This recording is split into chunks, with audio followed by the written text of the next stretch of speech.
François de Sales, docteur de l'amour.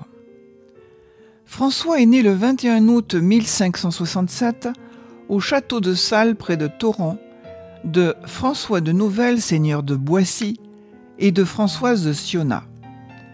Ayant vécu à cheval entre 2 siècles, le XVIe et le XVIIe, il rassemblait en lui le meilleur des enseignements et des conquêtes culturelles du siècle qui s'achevait, réconciliant l'héritage de l'humanisme et la tension vers l'absolu propre au courant mystique.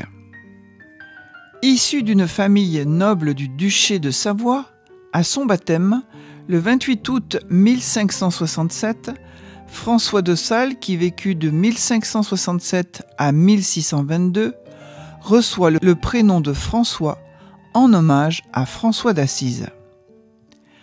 François choisit le chemin de la foi catholique, en consacrant sa vie à Dieu et renonce à tous ses titres de noblesse. Il devint l'un des théologiens les plus considérés de son temps. Il exerça une influence marquante au sein de l'Église catholique et fut très écouté également des détenteurs du pouvoir temporel, notamment de la régente de Savoie, Christine de France, et les rois de France, Henri IV et Louis XIII. François de Sales a été ordonné prêtre en 1593 et consacré évêque en 1602. Dans une époque marquée par la Réforme, il a sillonné son diocèse pour présenter la foi catholique. Ce qui touche en premier dans la personnalité de François de Sales, c'est sa bonté. Son exigence n'a d'égal que sa bienveillance et son attention aux personnes. Son secret ? Il faut se souvenir de la crise spirituelle qu'il a traversée. Il a 19 ans lorsqu'il est saisi par une forte crise d'angoisse et de désespoir, jusqu'à en perdre la faim et le sommeil. Dans le contexte de la Réforme, la question de la prédestination agite alors la réflexion théologique. Il vécut 2 crises intérieures consécutives qui marqueront sa vie de manière indélébile. François est persuadé d'être exclu pour toujours de l'amitié de Dieu, d'être damné. Il est libéré de cette angoisse lorsque, devant la statue de la Vierge Noire, en l'église Notre-Dame de Grès à Paris, il prononce cet acte de parfait abandon. « Quoi qu'il arrive, je vous aimerai, Seigneur. Au moins en cette vie, s'il ne m'est pas permis de vous aimer dans la vie éternelle. Et j'espérerai toujours en votre miséricorde. Et je répéterai toujours tes louanges. Ô Seigneur Jésus, tu seras toujours mon espérance et mon salut dans la terre des vivants. » Il fait le choix du pur amour. La liberté de François de Sales est le fruit de cette libération intérieure qui allumera dans son cœur, au milieu des ténèbres, une flamme qui restera vivante en lui pour toujours, comme une clé de compréhension de ses propres expériences et de celles des autres. Cette expérience restera toujours éclairante pour lui. Avec ses inquiétudes et ses questions, elle lui donnera une façon unique d'accéder au mystère de la relation entre Dieu et l'homme.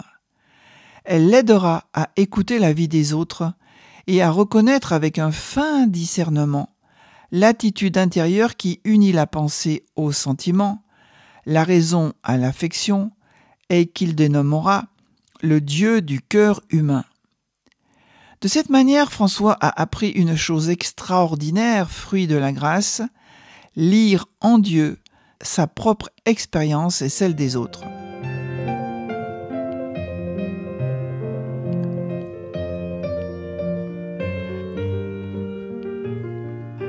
Après sa formation culturelle initiale au collège de La Roche-sur-Foron pour commencer, puis à Annecy, François poursuit des études de droit à l'université de Padoue.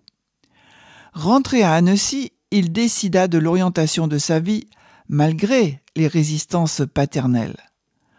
Ordonné prêtre le 18 décembre 1593, il fut dès septembre 1594 appelé par l'évêque Monseigneur Claude de Granier à la difficile mission du Chablais. C'était un territoire du diocèse d'Annecy, de confession calviniste, qui, dans le dédale complexe des guerres et des traités de paix, était de nouveau passé sous le contrôle du duché de Savoie. Ce furent des années intenses et dramatiques. Il y découvrit ses talents de médiateur et d'homme de dialogue, mais aussi certaines intransigences rigides qui lui donneront plus tard matière à réflexion.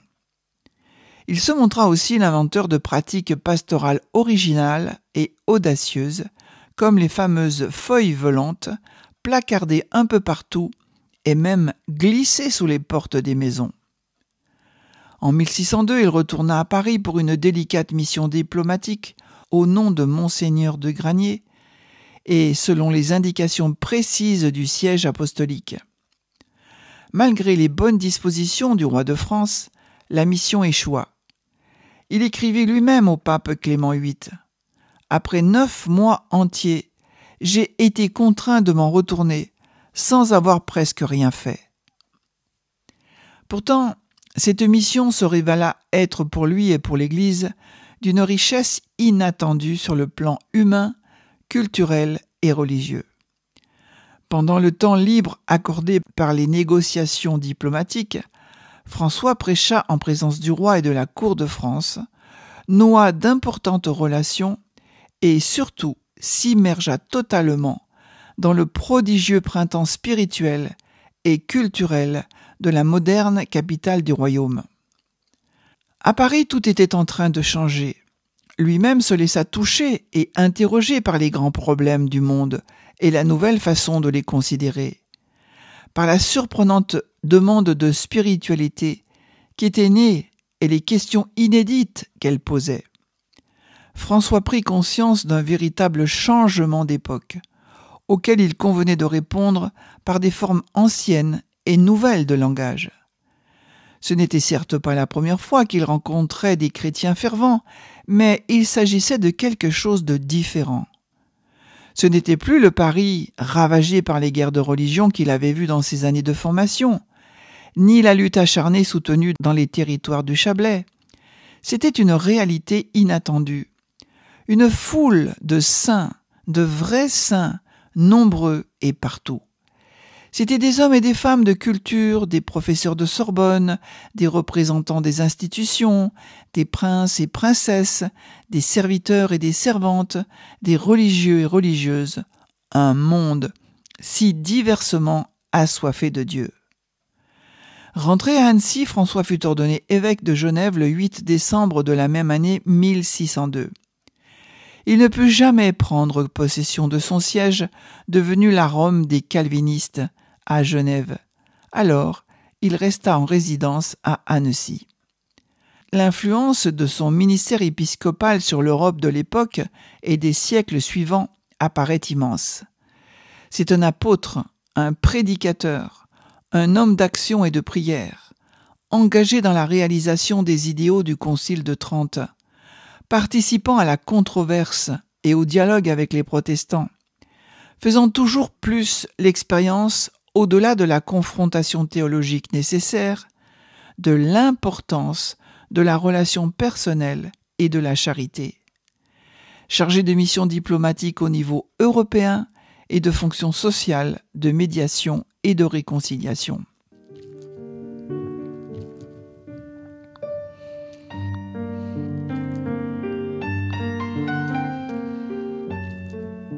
François de Sales est une personnalité attachante.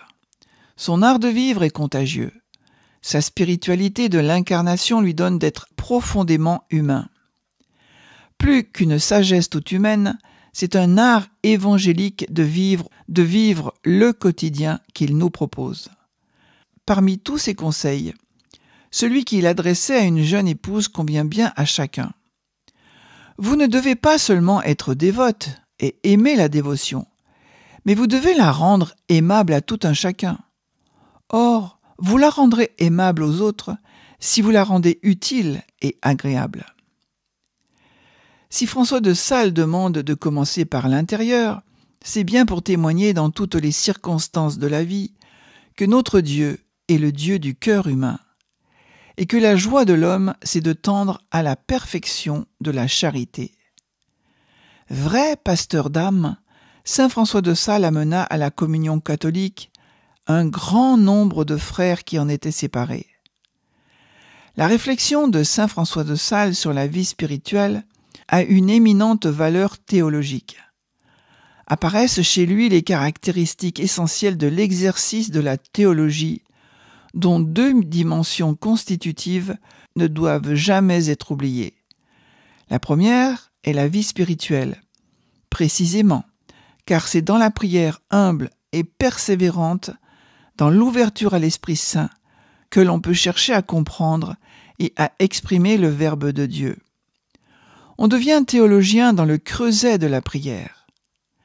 La deuxième dimension, c'est la vie ecclésiale. Sentir dans l'Église et avec l'Église.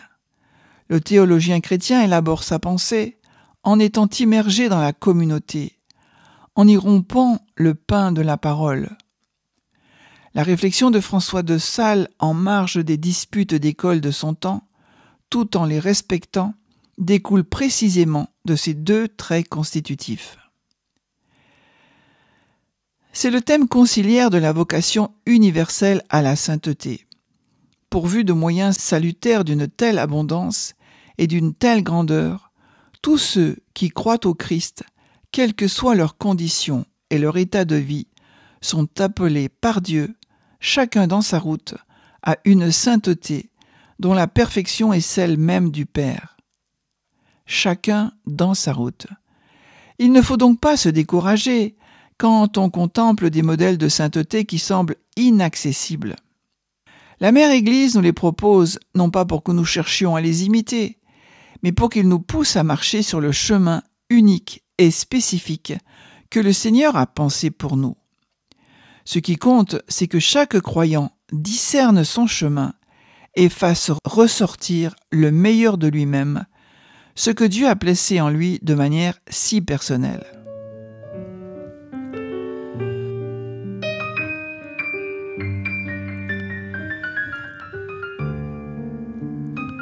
Homme d'écriture, il laissa une œuvre importante qui témoigne de sa vision de la vie.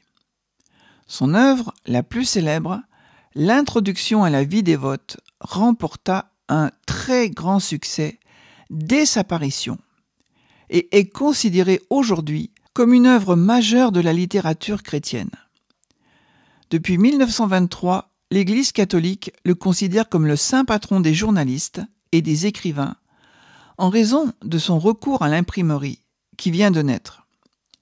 Ses publications comptent parmi les tout premiers journaux catholiques du monde. Dans le cadre de ses fonctions ecclésiastiques, François de Sales entreprend d'écrire des lettres personnelles aux gens qu'il ne peut atteindre.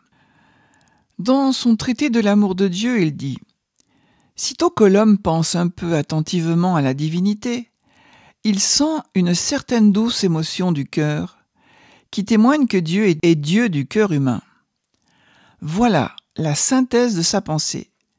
L'expérience de Dieu est une évidence pour le cœur humain. Il ne s'agit pas d'une construction mentale, mais d'une reconnaissance pleine d'émerveillement et de gratitude qui fait suite à la manifestation de Dieu.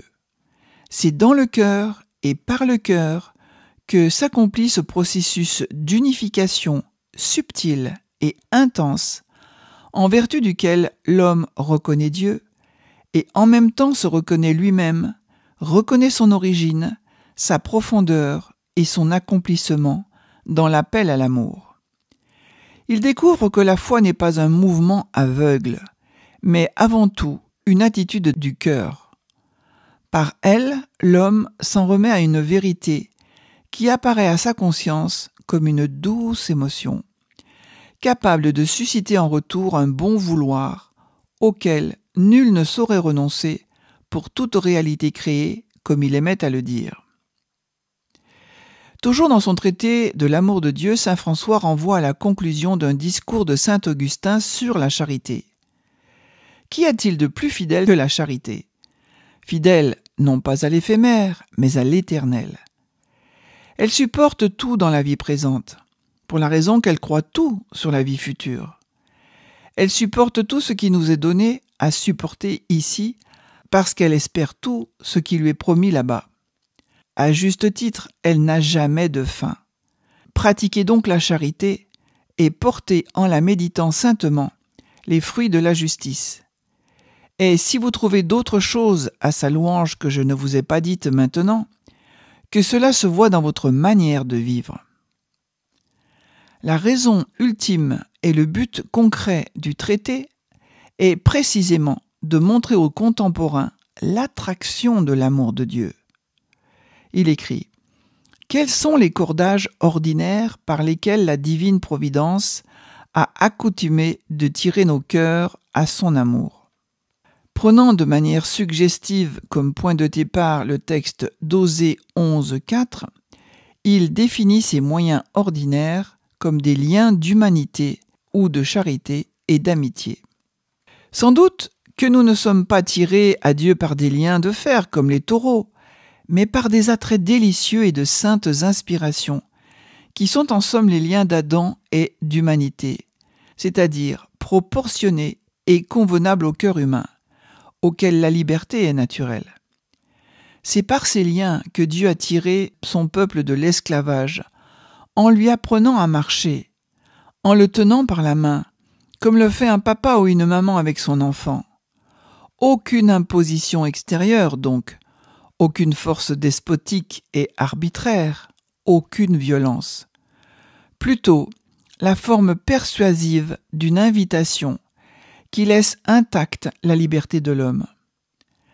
La grâce a des forces non pour forcer. Elle a une sainte violence non pour violer, mais pour rendre amoureuse notre liberté. Elle agit fortement, mais si suavement, que notre volonté ne demeure pas accablée sous une si puissante action.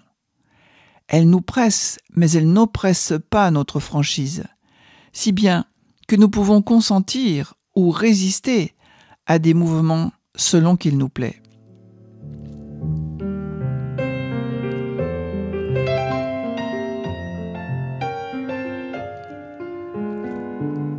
Entre 1620 et 1621, François, désormais proche de la fin de sa vie, adressait à un prêtre de son diocèse des mots qui éclairent sa vision de l'époque. Il l'encourageait à suivre son désir de se consacrer à la rédaction de textes originaux, capables de prendre en compte les nouvelles interrogations en ayant conscience de leur nécessité. Il lui dit « Je dois vous dire que la connaissance que je prends tous les jours des humeurs du monde me fait souhaiter passionnément que la divine bonté inspire quelques-uns de ses serviteurs d'écrire au goût de ce pauvre monde. Le monde devient si délicat que désormais on ne l'osera toucher qu'avec des gants musqués, ni panser ses plaies qu'avec des emplâtres de civet. Mais qu'importe, pourvu que les hommes soient guéris et qu'enfin ils soient sauvés. Notre reine, la charité, fait tout pour ses enfants.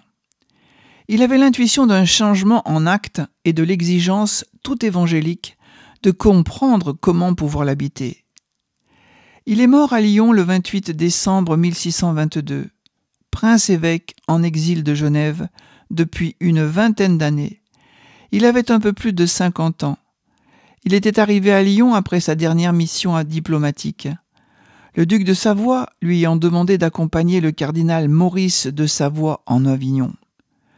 Ensemble, ils avaient rendu hommage au jeune roi Louis XIII. Sur son chemin de retour vers Paris par la vallée du Rhône, après une campagne militaire victorieuse dans le sud de la France, fatigué et en mauvaise santé, François s'était mis en route par pur esprit de service. S'il n'était pas très utile à leur service que je fasse ce voyage, écrit-il, j'aurais certainement beaucoup de bonnes et solides raisons pour m'en dispenser. Mais s'il s'agit de leur service, mort ou vivant, je ne me retirerai pas, mais j'irai où je me ferai traîner. C'était son tempérament. À Lyon, il logea au monastère des Visitandines, dans la maison du jardinier, afin de ne pas trop déranger, et pour être en même temps plus libre de rencontrer ceux qui le désiraient. Désormais, peu impressionné par les faibles grandeurs de la cour, il avait passé ses derniers jours à exercer son ministère de pasteur dans une succession de rendez-vous, confessions, conversations, conférences, prédications, ainsi que les incontournables ultimes lettres d'amitié spirituelle. La raison profonde de ce style de vie rempli de Dieu lui était devenue de plus en plus claire au fil du temps. La nouveauté et la vérité de la dévotion se trouvent ailleurs, profondément enracinées dans la vie divine en nous. De cette manière, la vraie et vivante dévotion présuppose l'amour de Dieu. Ainsi, elle n'est autre chose qu'un vrai amour de Dieu, mais non pas toutefois un amour tel quel. Elle n'est autre chose qu'une agilité et vivacité spirituelle, par le moyen de laquelle la charité fait ses actions en nous, ou nous par elle, promptement et affectionnément. Ainsi, elle n'est pas placée à côté de la charité, mais en est une manifestation, et en même temps y conduit. Dans son traité « Tout est à l'amour », nous pouvons recueillir l'héritage spirituel laissé par saint François de Sales. Pour lui, il n'y avait pas de meilleur lieu pour trouver Dieu et pour aider à le chercher que le cœur de chaque homme et de chaque femme de son temps. Il l'avait appris en s'observant lui-même attentivement dès son plus jeune âge et en scrutant le cœur humain. Co-fondateur de l'ordre de la Visitation Sainte-Marie, il est canonisé en 1665 et proclamé docteur de l'Église en 1877. Il est liturgiquement commémoré le 24 janvier par l'Église catholique.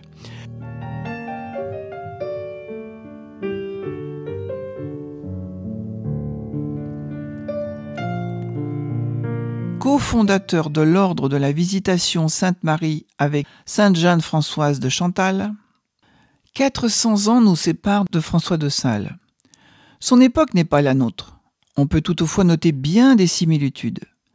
Ces deux périodes de l'histoire sont l'une et l'autre marquées par une profonde mutation culturelle. Elles ont ainsi en commun d'être le temps de la mise en œuvre d'un concile.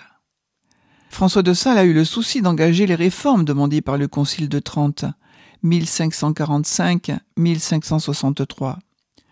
Surtout, écrivait-il à l'un de ses confrères nouvellement nommés, « Ayez en main le Concile de Trente et son catéchisme ». C'est dans cet esprit qu'il entreprend la visite pastorale de son vaste diocèse. Chaque année, il convoquait les prêtres du diocèse en synode afin de mettre en œuvre la réforme souhaitée. Il consacrait beaucoup de temps à la prédication. Le concile n'avait-il pas prescrit que le premier et principal office de l'évêque est de prêcher?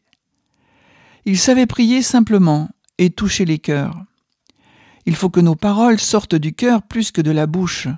On a beau dire, mais le cœur parle au cœur, et la langue ne parle qu'aux oreilles. Il aimait enseigner le catéchisme aux enfants. Il a vu peu à peu l'église Saint-Dominique actuelle, église Saint-Maurice à Annecy, se remplir avec des parents, des adultes qui avaient tout à apprendre. Il avait aussi appelé pour le seconder des catéchistes qu'il avait le souci de former. Il les réunissait une fois par mois. Dans le cadre du grand courant mystique de l'époque, nul mieux que lui n'a su concilier l'humanisme et la pensée chrétienne. François de Sales se montre attentif au perfectionnement du clergé autant qu'à l'enseignement des laïcs de toutes conditions, proposant de nouvelles formes de piété ouvertes à tous.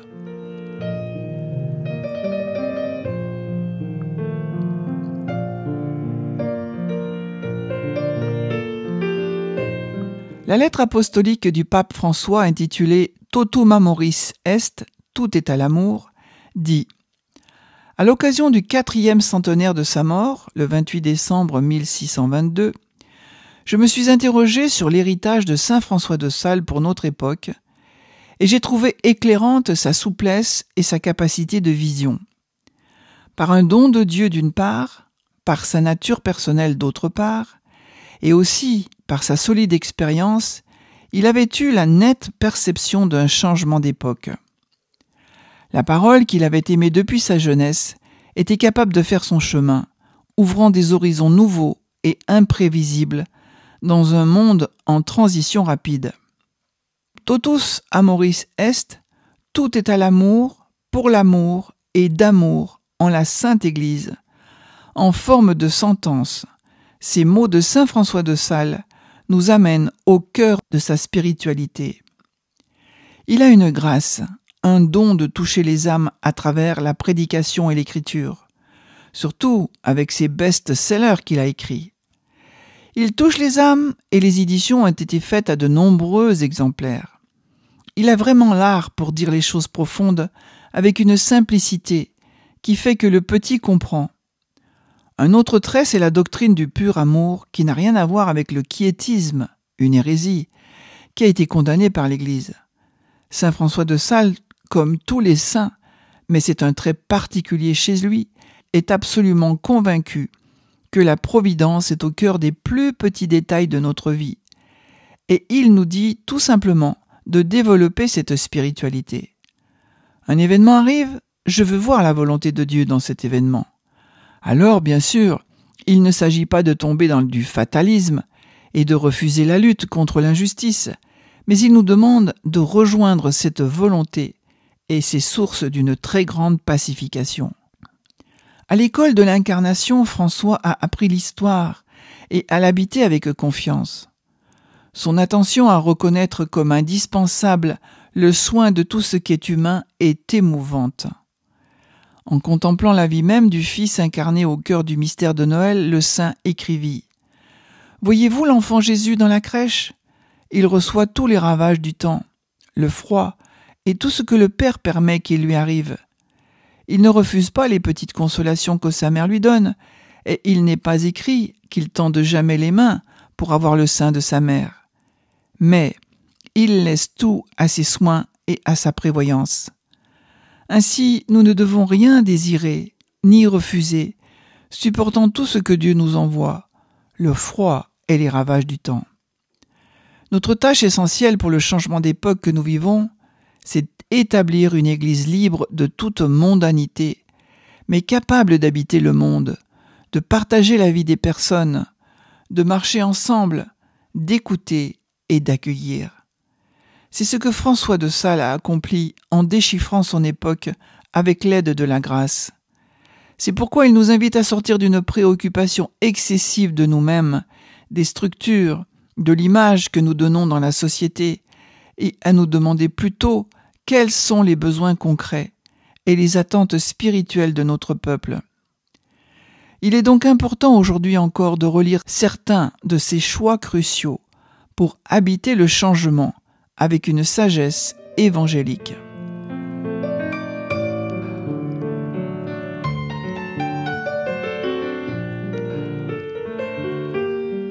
Prière de saint François de Sales.